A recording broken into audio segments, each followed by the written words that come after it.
Welcome back to another episode of Nerd Best Friends, and thank you for your continued listening and support. As you know, your best friends have completed 4 seasons. We started back in 2021, and I can't believe we've completed 4 seasons, and we are in the middle of planning season 5, which is gonna be amazing. This summer, between season 4 and 5, we did 2 new things. First, we hosted a session at HellmouthCon, a live session at a con with live recording, which we all know by now. If you haven't heard by now, someone, me, forgot to press record. The second thing is this episode you're about to listen to. So we met up with 3 of our Patreons and friends, and we played the great Goblin, Argle-Bargle, and shout out to Snarling Badger Studios for an amazing game. We played a few games, a handful of rounds with our painted minis, and then we sat around a table and live recorded an episode about our experience. Now, this was our first chance of recording together live, and so you're going to hear some audio that's not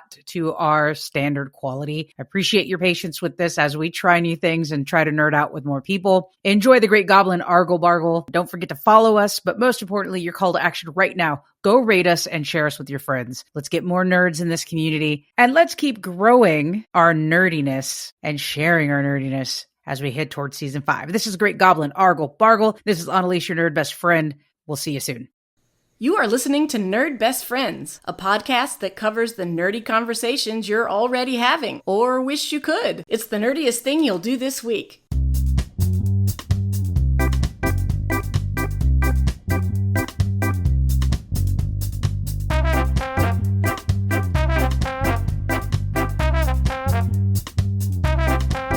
This is Analese. And this is Rob. And we are your nerd best friends. And in this episode, we're talking about the Great Goblin Argle-Bargle, Summer 2025.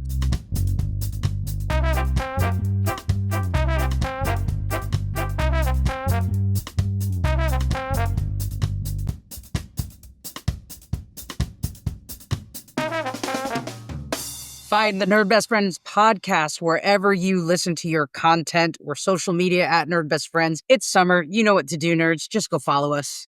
And here we are at what we have been talking about for a very, very long time. Our studio has moved. We are live at the location where we played the Great Argle-Bargle. How's it going, Rob? Oh, it's going great. We just finished the Great Goblin Argle-Bargle. I couldn't be more thrilled. It turned out to be a great game. We worked hard to get here, and it all paid off. And we have some guests in the studio who played the game with us. We're going to let them introduce themselves. Hi, this is Maria.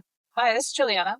This is Josh. And they say never meet your heroes. We disappoint you every episode, Josh. I don't think we have to worry about that. We are here with some folks, and I want to start with some nerd mail.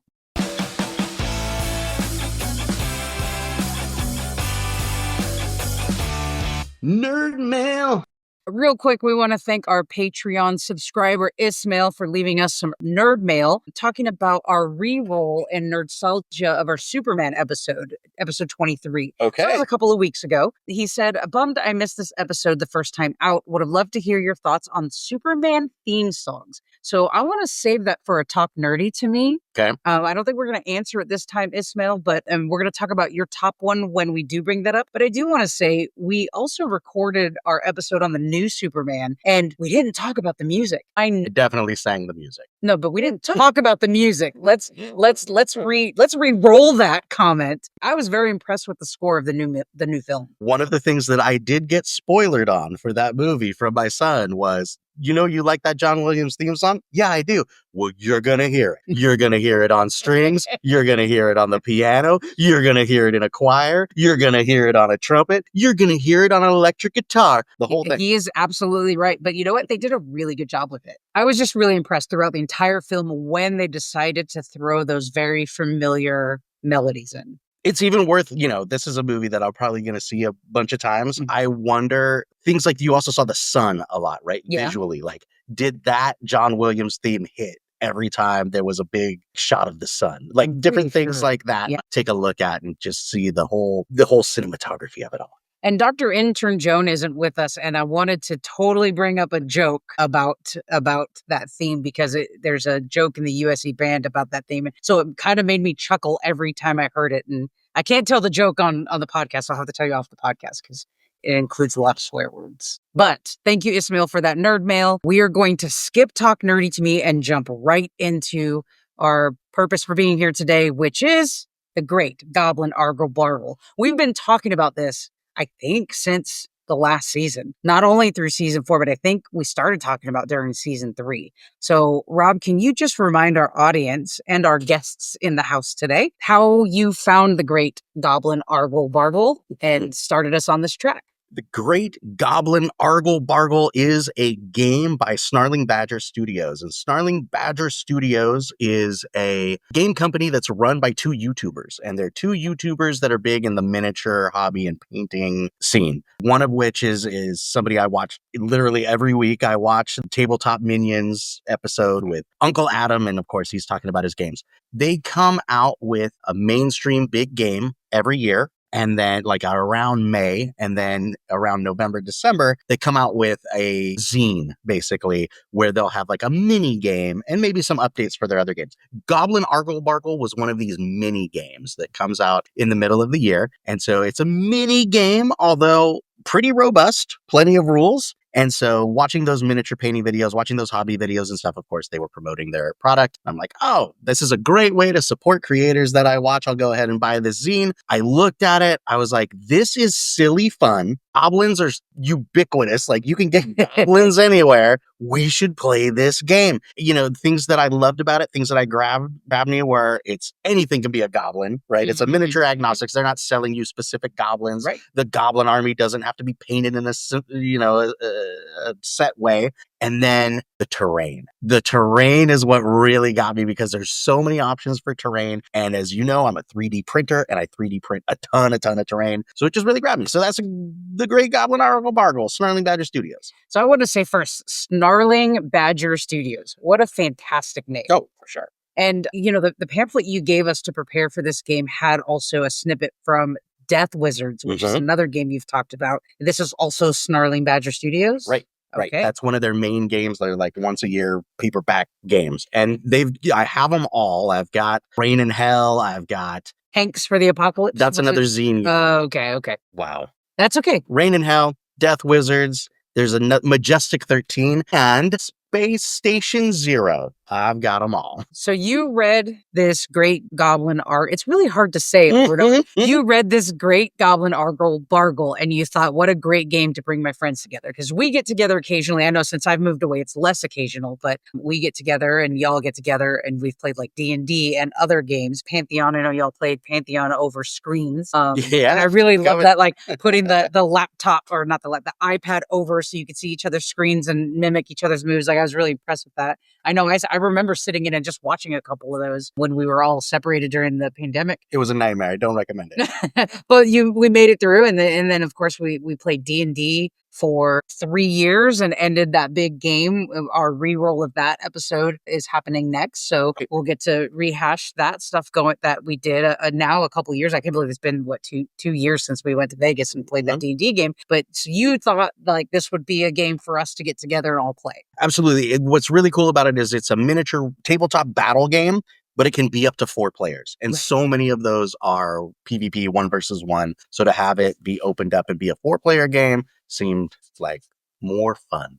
And so what we all did was get our own goblin armies. We all painted our goblin armies. You put together terrain and pulled terrain from stuff you already had. And here we are, we played the game. And we played 3 full games. The first one, I think, only had 2 rounds. Probably. The second game, I think, only had 2 rounds. 3 rounds. You can speak, Juliana. This is an audio.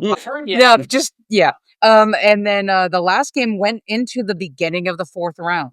That was the best one. Because that's the one. Well, that's the one you liked. So let's start with our guests included. Jump in whenever. Maria, what did you think of the Great Goblin Argle-Bargle? What did you think about the game? What did you like about the game? Is there anything you didn't like about the game? I really liked that you could play 2. Like that there's different things that occur depending on what terrain you're on. So there's different effects and different, pluses and minuses based on what terrain you're on. You know what's funny about that? I think it took till the 4th game for me to actually get a sense of that and know like, oh wait, ruins are kind of dangerous. Forests are only good. Pools are also really dangerous. But the first 3, I'm like, I'll just go into this terrain and see what happens. Right. I was the same way. I think the first full rounds we played, the first game we played, all of us were really just getting acquainted and then really we made a lot of mistakes. There was a lot of points that we left on the A table. lot of mistakes on that first game. Yeah, but I mean, it was all interesting. All right, Juliana, what did you like about it?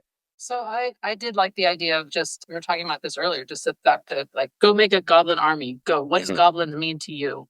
So my first thought was I thought of Labyrinth, and I loved the movie Labyrinth. And so I hunted and searched and did all this stuff and finally found a full set of goblins that were all from the movie Labyrinth, and then had just such a great time painting them. And so that, for me, that made that part of it, like these were my goblins. I really wanted them to succeed. And then putting them out on a table with all different types of goblins. We had pirates and we had funky, weird fish dudes with everybody had something different what goblins meant to them, and I thought that was really neat because it brought out everybody's individuality, and I enjoyed that.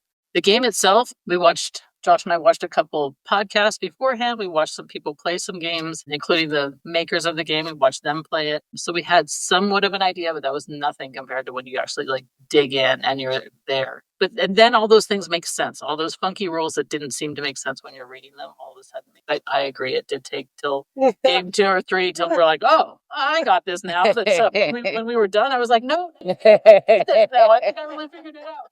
I really enjoyed it. I had a good time. Josh, what'd you like about the game? I definitely like the race what you brought aspect. Mm-hmm. Like you could show with anything, they didn't even really have to be goblins. And I had a blast painting mine. I really enjoyed kind of watching it and the Badger theme. Mm-hmm. I'm going to buy the shirt from Snarling Badger. Nice. I should mention that I actually have a Badger gun. Oh, snaps! So Josh is flexing on us. Josh just pulled out the guns because sun's out, guns out. We just got a gun show with a Badger tack. I love it. Man. Shout out to you. I'll let you borrow my copy of Majestic I know his 13, name, Josh, Juliana. right up your alley.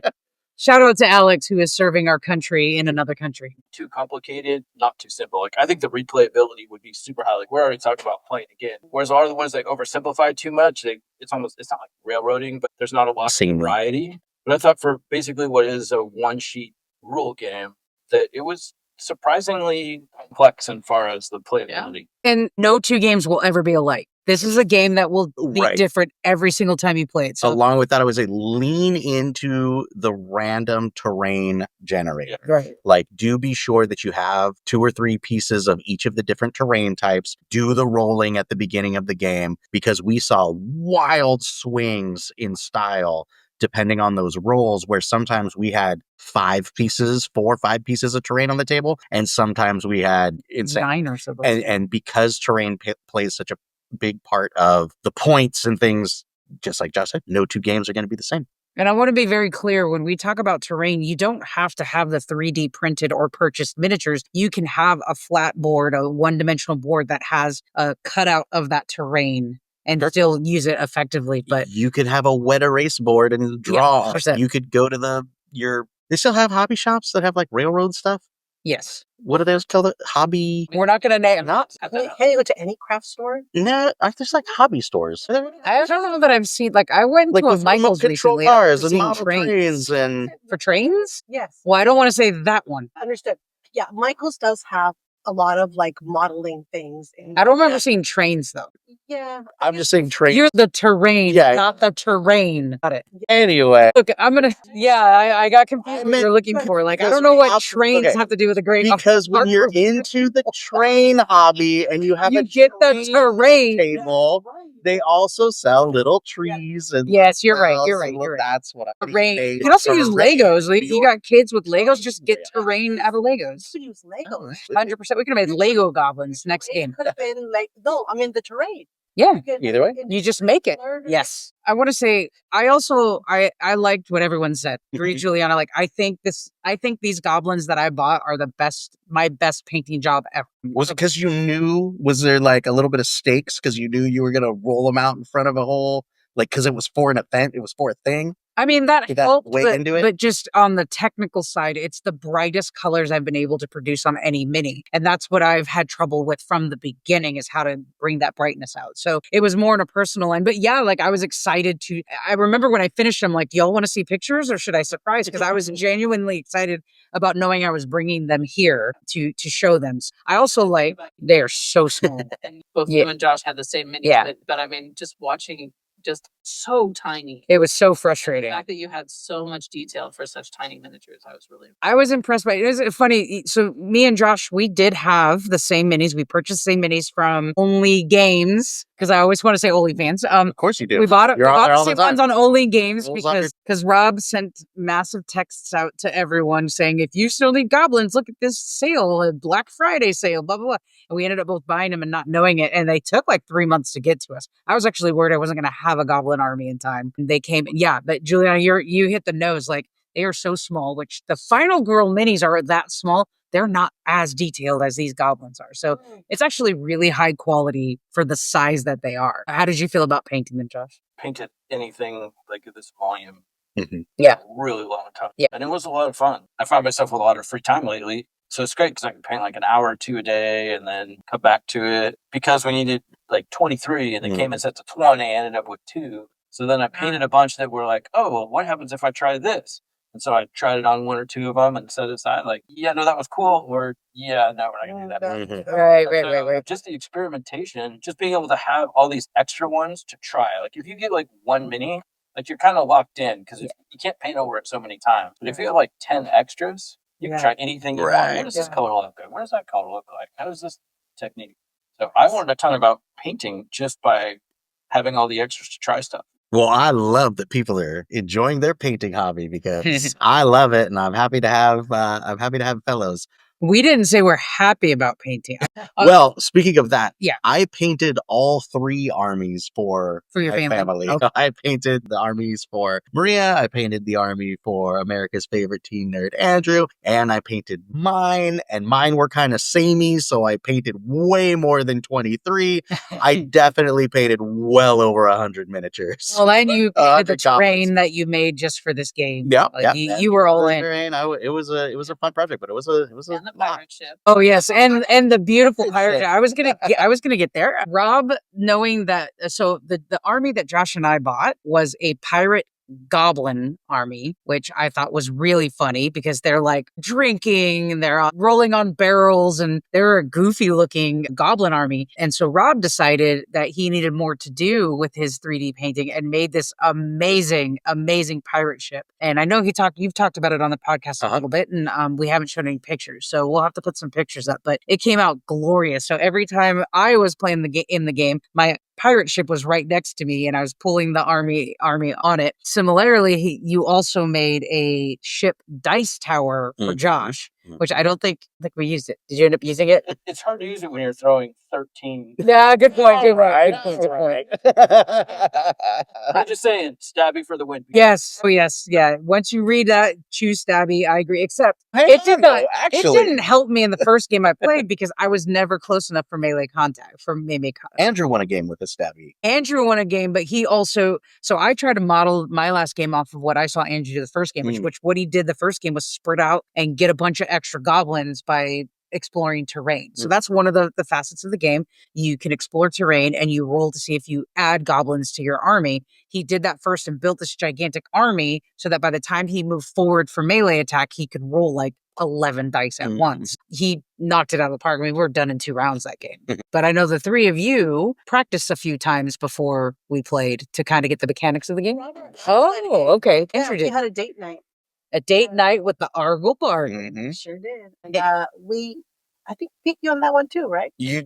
I think we each won one, but they went fast. They were really fast. 2 players, kind of learning the rules. They were done at turn 2. Do you think that I don't remember back to if we actually played the whole game by the rules, or if we remember all the little, not by the rules, we played by the rules, but remember to incorporate all the details that each terrain can do? I don't think. I mean, we tried. We were looking them up, but what happened to us was by the time, like, we started on opposite corners of the 36 by 36 board, and by the time we got anywhere close to attack each other, we had whittled ourselves down with bad rolls so far that it was first attack done. It was the 4-player game is very different than the 2-player game. And I prefer the 4-player game. Although, I don't know, I had one round where I did more damage to myself trying to get close to do than I did to the person that I was attacking. It's like, great, it just cost me 6 goblins to roll 15. Goblins are predictable. And I had that last game also.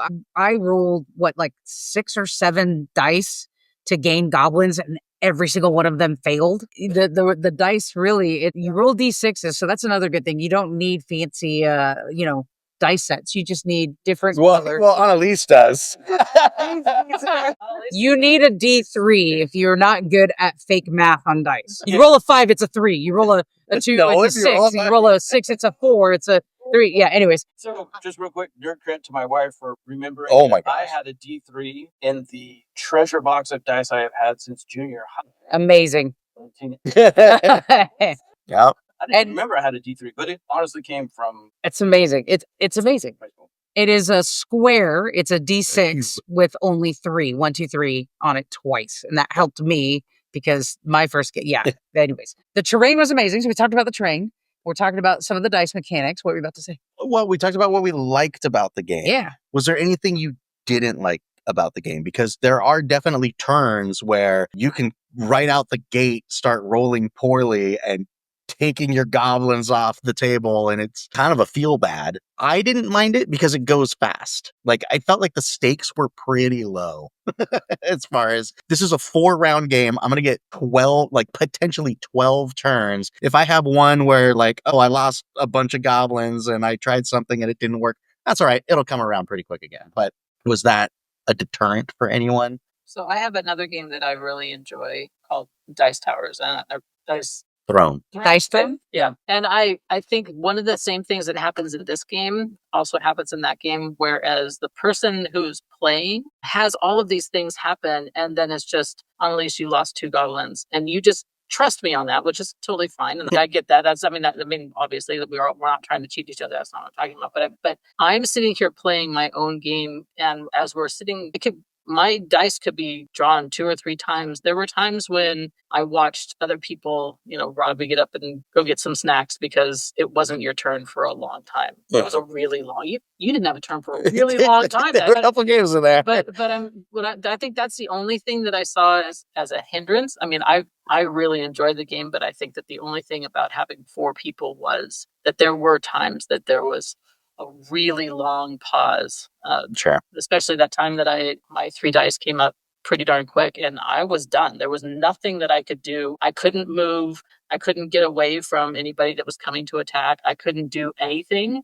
I just had to sit and wait. And once again, I was like, okay, well, I'm going to go do dishes. So it was, those types of things. I think that would be the only drawback that I saw.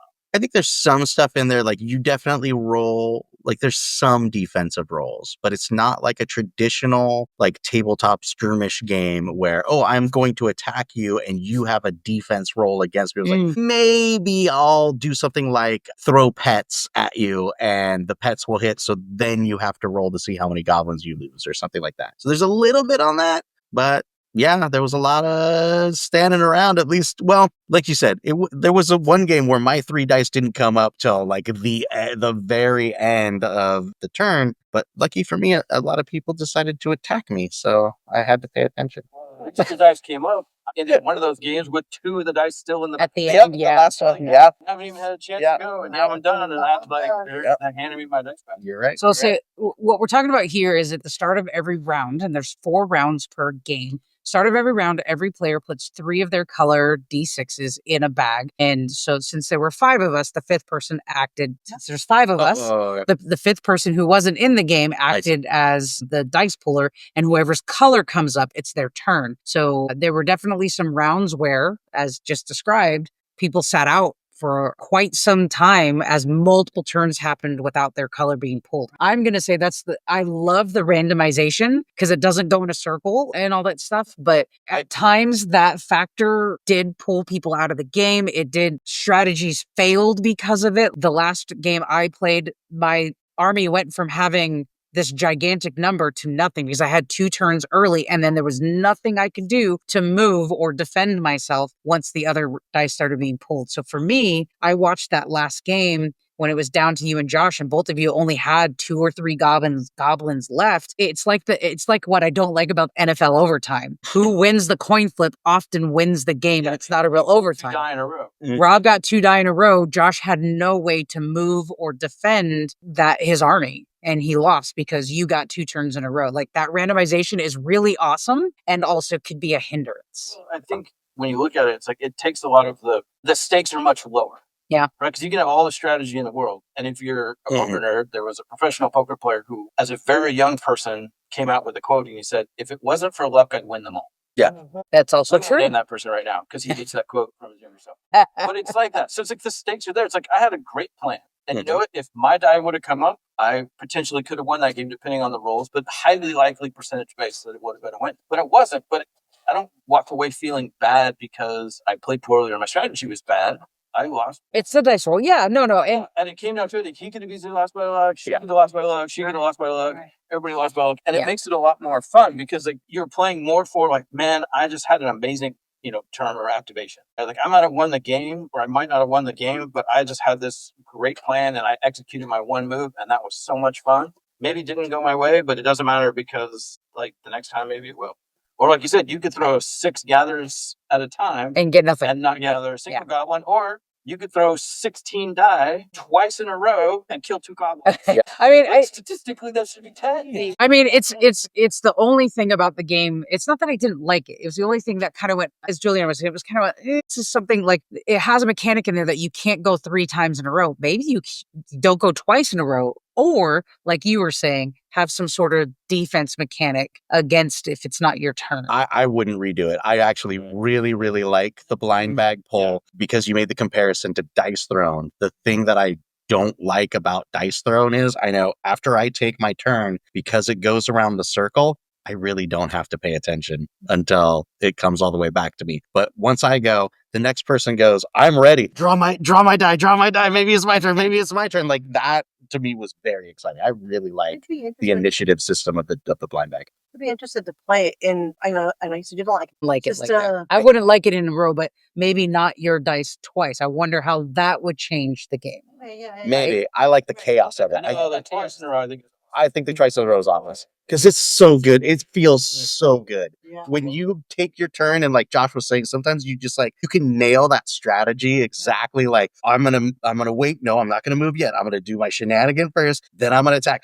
Then I'm going to run over here and get some rolls. And it like goes perfectly and you're feeling great. And then you get that second turn. Oh, what a feel good moment. It's that Vegas feeling, right? Or even the other way. Like you have a terrible turn. You're like, oh my gosh, nothing went right. What a bummer. And then you get that second chance. It's another like breath of life. I think it fits the theme of the Goblin chaos. And I just think it's super fun. Like that one time that I had it and it had gone all right. And then first thing Rhea goes, second verse, same as the first. Like, all right, let's do it again. And actually, something that could be improved if we're critiquing would be the Goblin army sheet. Your tribe sheet is great, but there's a lot of really big lettering on the top and a lot of big numbers. And it might have been able to squeeze in some of the some shorthand for some of the rules we kept having to look up. Like, what's the number you need on a gather roll? What's the number you need on a defector roll?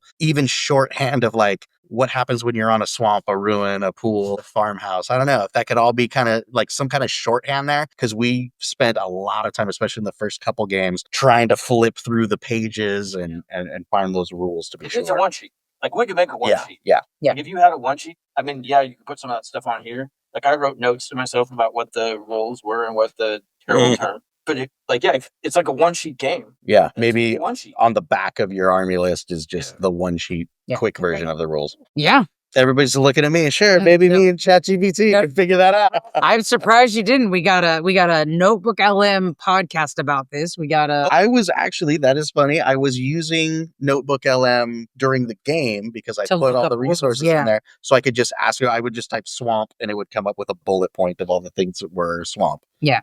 Those kinds of things. So I was able to find it pretty quick. Maybe the first game, but Analese and her orange folder were faster than AI. Sometimes that's because I started taking notes on the sides and like big arrows and stars on what they were, so I could refer back to them quickly. Actually, I learned more about the game that I didn't play. That It's almost like being a game master without the, you're not actually very telling the helpful in story. the game that you didn't play. I wish I would have started there. That would have been helpful for me. But Right. also shout out to Josh with your 3D printer, because you do need a 6-inch ruler and a 12-inch ruler. So rather than using, tape and knocking things over, Josh printed us out. I don't know if there's a specific name for them, but the little 6-inch notches for gameplay. No, I just drafted that thing up in Rulers. FreeCAD. It was Yeah. literally just a stick that had some triangles everywhere. Yeah. And so we each had It's one got a that little was, handle. it's got a little handle in the middle so you can move it carefully Yeah. and hold it thoughtfully and not knock a bunch of stuff over. Rob, the terrain was wonderful. And I want to go back to that real quick to say, like, yes, on the random rolling, like really, you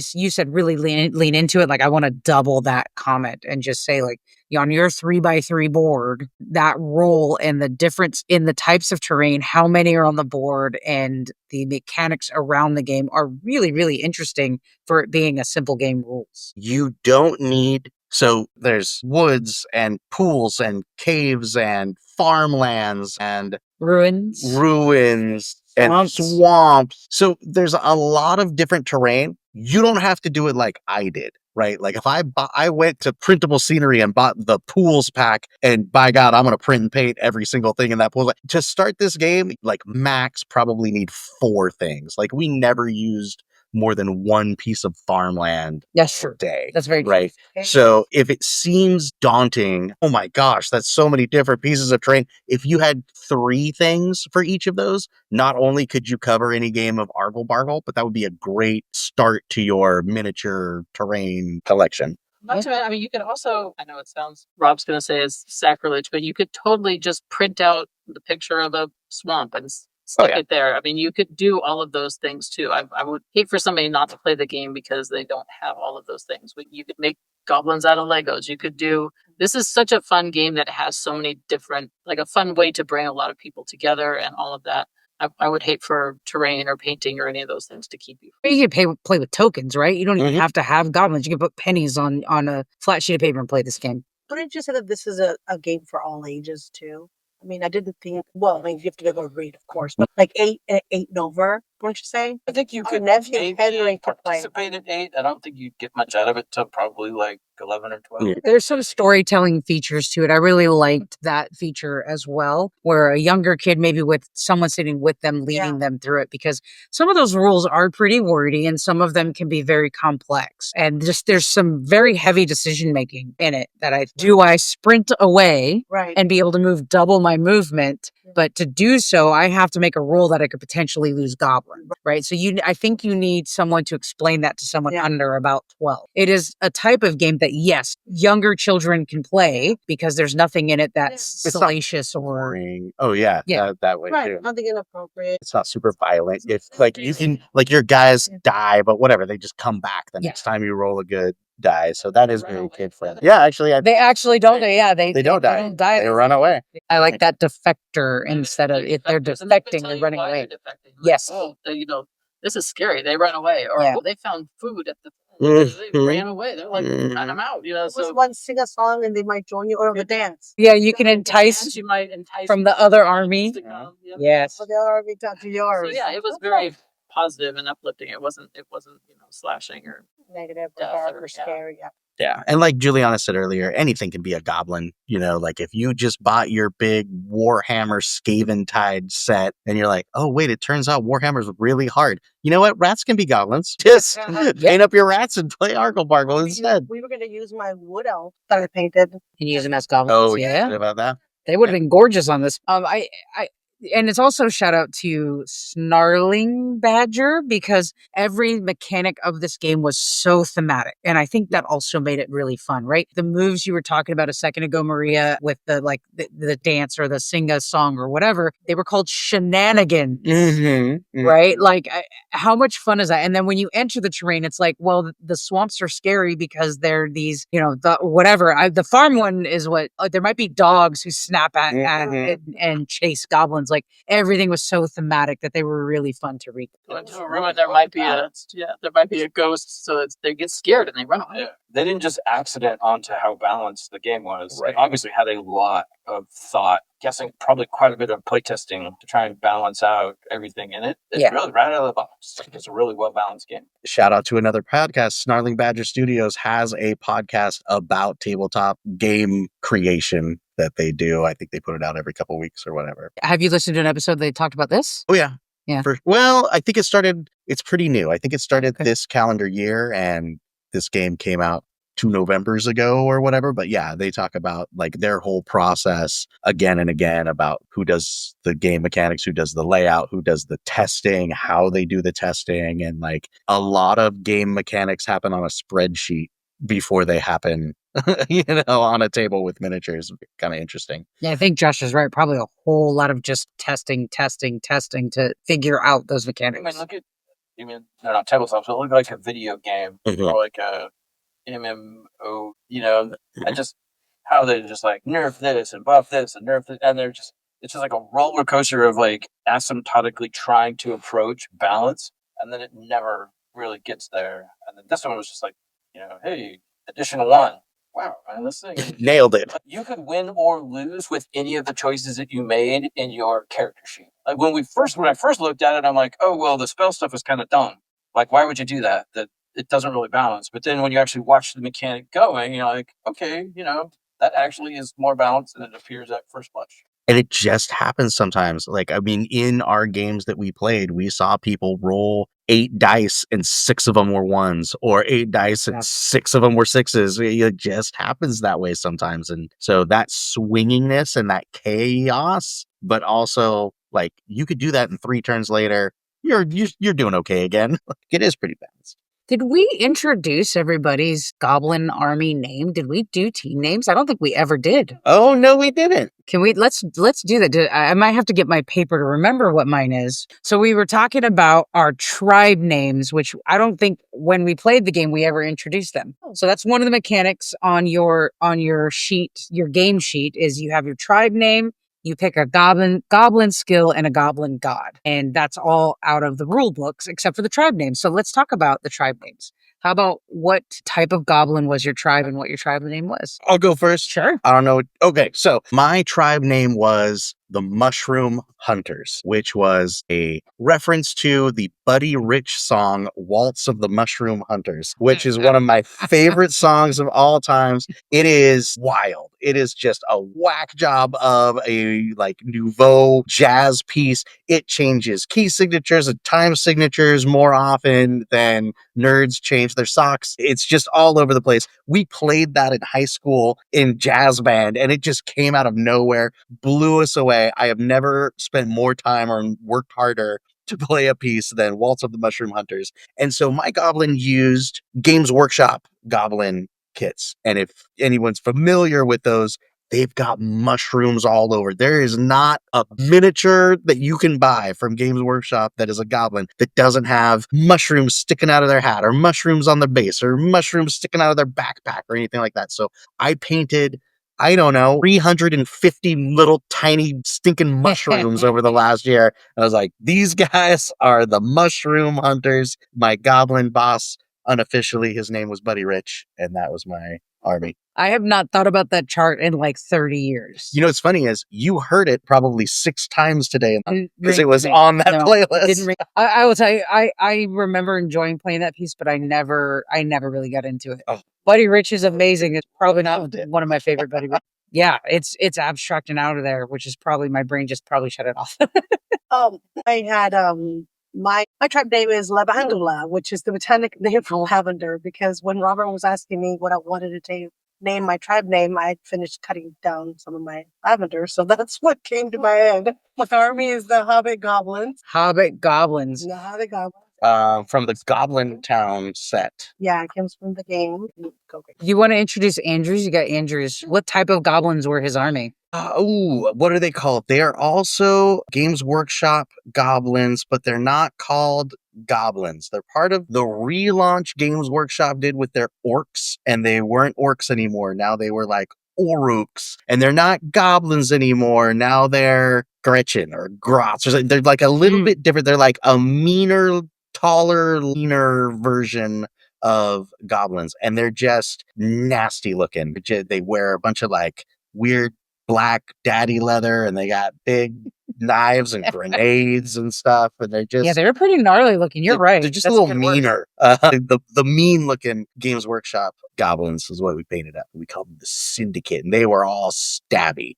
They were all about getting extra dice and doing more damage on attacks. When their great goblin was actually an Orc figure, and it was like this kind of like slave master looking guy. He's got the big cloak, he's got a cage over his head, and he's got this huge whip that pools around him on the base, and that was his. So mine, like I said before, was about that they were all Labyrinth goblins, and so my great goblin was Jareth, and so I did paint. Fun about that is it came with a couple different Jareths, so I could try different from the ball, and there was the one that was like waiting with all the other goblins, and it was fun. So I think one of the really fun things about it was that I did go digging into the movie and watch the movie for a while, and was picking out pictures of like, oh, this is what this goblin looks like, and so I watched the movie back and back and back. So I did really try to keep up with the goblins as I painted them, but out of the Bog of the Eternal Stench, so I called them Jareth's Boglings. And they had their little motto. They had a little chant that they would sing, which was "Shiny, stinky, sneaky, loud. We make our Goblin King proud." I love it. We were supposed to do songs, and we all just said, "Oh, well, I sang a Goblin song," but I actually wrote a whole bunch of songs and put all these things together. So yeah, Sing us a song, Joe. Shit. Inspiration dice in the goblin. So let's see. Smash the door. Grab the cheese, run from the guards, climb the trees. If it's shiny, it's our pride. Wow. Very nice. Very nice. I think Juliana gets the creativity of Heck yes. goblins, because that was very out of the box thinking. They looked Yes. amazing. Very cool. Today I learned I went. And of course, they are goblin pirates. They are pirate goblins. Yeah, this is like leading into the nautical thing. Yeah. I'm a sailing nerd, anyways. You know, nautical stuff kind of. Did you have a name for your main goblin? I actually had it was Captain? Skipper. I wasn't sure which of these two I was going to do for the main guy, and I ended up going with the guy on the shoulder just because he's taller. Yeah. I love that mini. It's a big pirate orc with a goblin on his shoulder, and the goblin on his shoulder is wearing like onesie pajamas that make him look like a monkey. Oh, well, he's got a tail like a monkey. Yeah. He's got the brass little bell. Yes, little Christmas bells. It's like if you're into, like my father, he's the bouzouki player. Yeah. Oh, yeah. Well, I also had the Goblin Pirate Army, like we mentioned before, but I went the other direction. I went with very loud and bright colors. I went with this idea that these guys are just out of control and drunk because half of them are holding out, they're taking swigs of something or pipes in their mouths. So I went that way. And my main guy, his name is Captain Cringe, and my team name is Captain Cringe's Cutthroat Collective. Oh, I love it. Which we didn't share when we were playing. I'm super proud of that name. Yep, that's silly. All right. So this is something that Dr. Intern Joan has added to our podcast. So I want to, if there's nothing else that we want to throw out there about the great goblin Argle-Bargle of 2025. Yeah, thank you for bringing us together. No. Thank you for participating. Like, I brought this idea like, hey, everybody go buy a bunch of miniatures and paint them. Like, you didn't have to do that. So thank you. Let's do it That's again. really cool. So we're definitely going to do it again. But for our audience, is this a watch people play or go online, watch people play? Is this a go find someone who has a game and learn to play it, or rush right out and buy the rules and some goblins? We can just jump in So there. go out and buy it. I mean, honestly, there's only a couple people that are playing it on the internet, and the game is short. We got the basics down, but there's so much more to it. But this, it's definitely worth the price of admission for sure. Yeah, I would agree. If this is something that, if tabletop and not something that comes straight out of a box, something that you're ready to put a little effort into preparing. But then I think that, being able to prepare it made it much more personal. And each of these, you kind of rooted for your own goblins kind of thing. So if this is something that sounds like it's interesting to you, that by far, this is absolutely a fun, family-friendly game. Yeah, I'm with you on that. I would say go out and get it. And like we've said, a lot of different ways to do it without 3D printing the train and helping to get yourself and all the other stuff. But if you do go that route, that is also a lot of fun. Yeah, it's a rush right out in a buying frenzy. For me, it is low stakes. It's under $10. This game costs $8 to get a PDF online. If you're already a tabletop miniature game player, you probably have most of what you need, and this is a no-brainer. It's a fun game. If you're not, and you're tabletop miniature game curious, the worst that can happen is you're going to read through this zine and get an idea of what a cool game could look like. And even if it goes no further than that, you're out $8. That's nothing. Supported a cool company. There you go. And that's where I was leaning, Julianne. I agree with you all. I think Snarling Badger really knocked this one out of the park. And for the price of admission, $8 to get a PDF. And it's low stakes. So you don't need to have the Goblin minis and the terrain, printed out and all that. You can find a nerd who does and who can help you through the rules. Or you can just play with Legos and whatever you have in your house and make a little army out of it. It's a pretty good time. And, I'll add this. Adam from Snarling Badger Studio talks a lot about gateway games. Like you're a big hobby nerd and you're sitting there painting miniatures all the time and you want to get other people into the game. Goblins are a dime a dozen. So for you to paint up 40 goblins, so you have 2 little goblin armies, and bring a friend in and teach them this game, you're going to get somebody excited and curious about tabletop miniature gaming. I think it's that fun.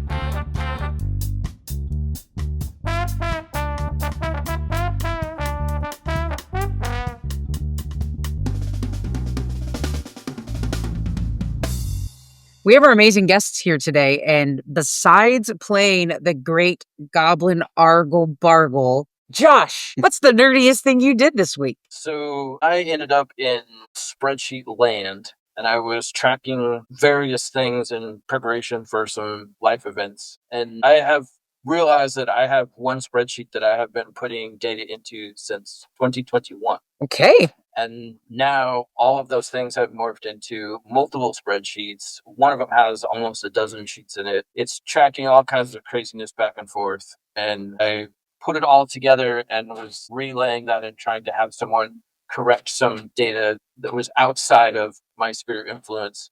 They're like, well, I don't think so. And I'm like, I got 2021. Let me show you exactly every step of the way where we came to this mistake in your guys' process. So I was a spreadsheet nerd. Wow. All right. That's impressive. And from 20, that's a lot of data. Leave for office, people. Woo! All right, Juliana, besides playing the great Goblin Argle-Bargle, what's the nerdiest thing you did this week? So it's been a really busy work week, and so I haven't had a chance to be as nerdy as I did do some additional painting. But honestly, Nerd Best Friends has been my biggest nerdy thing. And last weekend I went and watched Superman with Bob and Maria, and then came back and actually did the talk it out. And we sat there and talked until like well after midnight, just about 1:30 in the morning. Sorry, yeah.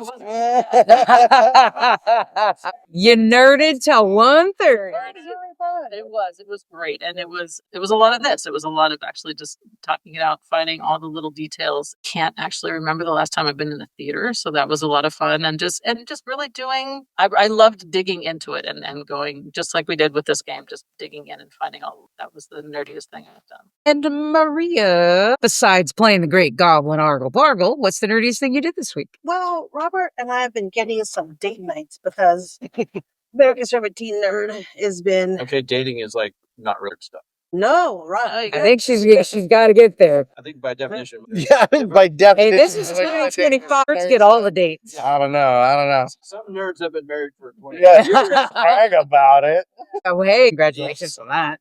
Wow. Well, happy anniversary. That's like how old I am. So I was like 1 when you got married. Wow. Just by yourself? I'm 28 years. So I get the weekend to paint minis while you're at the beach. What you got? So you're getting date nights because America's favorite teen nerd isn't here because he played a game with us and bailed to go do other teenager To things. go run Dungeons and Dragons night. Yeah, what a nerd. No, he's a nerd. No excuses. Nerd. Shakespeare in the park. I hated that one. That one's been so amazing. And that army rules. Slapped.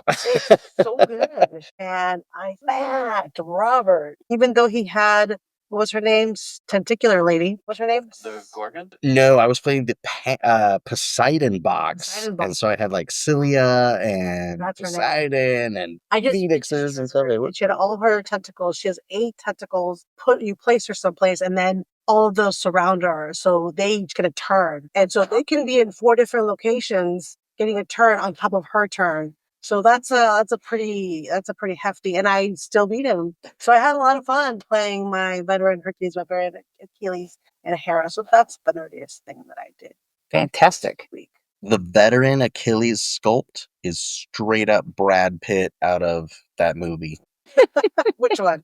What? The one with the Trojan horse. Yeah.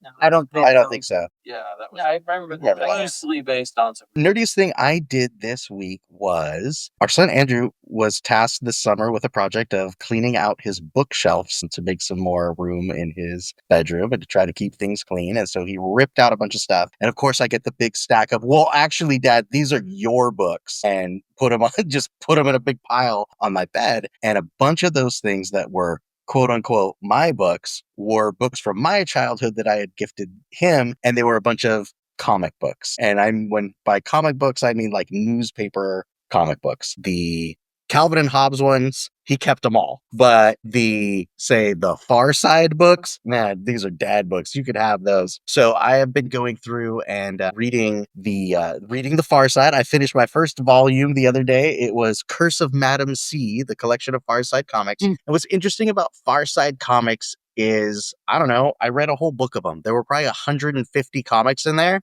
But man, 5 of them were bangers.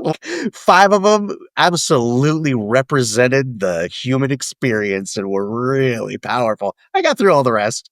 But it was like, man, some of these, like, I know, I can see why people always like, they'll take their favorite Far Side comic and put it in their slideshow for their presentation or hang it up on their refrigerator or whatever. There were a good handful of them. I'm like, that one really just got to the core of me. But yeah, so reading Far Side comics is nerdiest thing I did this week. Analese, finish us off. What's the nerdiest thing you did this week? Yeah, so it's we called our summer rerolls, like bringing back some of our older episodes, nerdstalgia, which I really have loved that idea. And this summer is like, it's like the summer of my personal nerdstalgia as well, because like there's all this Stephen King stuff out. The Institute's out, The Long Walk's coming out. I am listening to the audiobook of Pet Sematary that's narrated by Michael C. Hall, who is starring in Dexter Resurrection, that is now out. And it's another season of Dexter. And it's actually really good. And what else? There's so many I Know What You Did Last Summer got released recently, and that's from 27 years ago. 28 years later, came out. When you were 2 years old. When I was 2, and the Massies got married, and I Know What You Did Last Summer came out.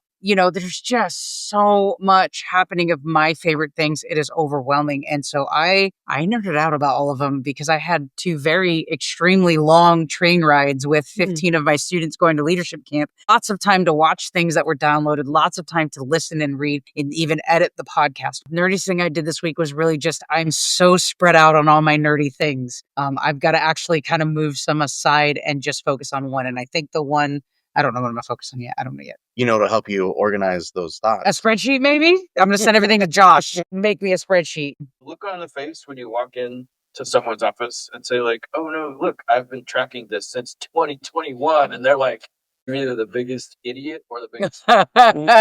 Dude, I have a spreadsheet template where like the header of the categories on the top flare out in a diagonal. When I put something on there and slide it to somebody, they know I'm serious. So they're like, how the hell did you do that? How do you even do that? So throwback to 1984. When I was doing spreadsheets by hand. Magnet School, because it had computers there, and there were like a handful of Apple IIs, and they had AppleWorks. And it was AppleWorks. Wow. And it was green screen. They all had the 80 column cards, fellow nerds. So you could get the widescreen. But we learned spreadsheets in 4th and 5th grade. Incredible. Early 80s. Such a nerd. All right, what's our next episode? All right, next up, next week, as we mentioned actually a little bit earlier in this episode, we're going to nerdstalgia and re-roll our nerd travels playing D&D in Las Vegas. That happened now 2 years ago. So anyone who's new to our podcast, listen to the episode. It was shenanigans for real, and a culmination of 3 years of playing an online game born in the pandemic to when a group of people got together and some people meeting for the first time. And that's when the current leader in office ruined our steak dinner. But you'll have to hear more about that story. Go listen to the episode next week, or just go back wherever you're following us and listen to it early. And then after that, we will be talking about the kickoff of season 5.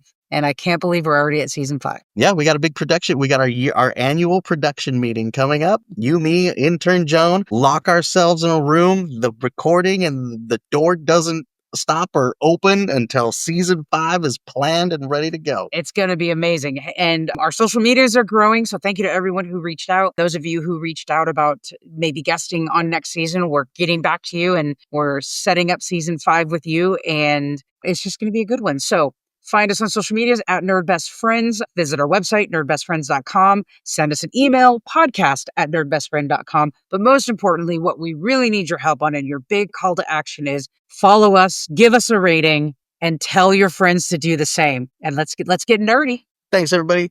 Say goodnight, Maria. Buenas noches. Say goodnight, Juliana. Good night. Thanks for listening. Say goodnight, Josh. Good night, everybody. By the way, my character name for the Vegas thing was Chip Halyard. I have nothing inconsistent. There you go. There you go.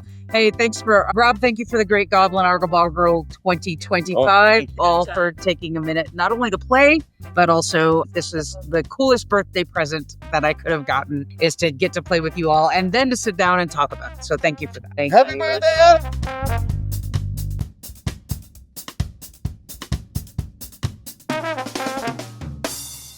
Ba-da-ba-ba-da-ba. I'm loving it.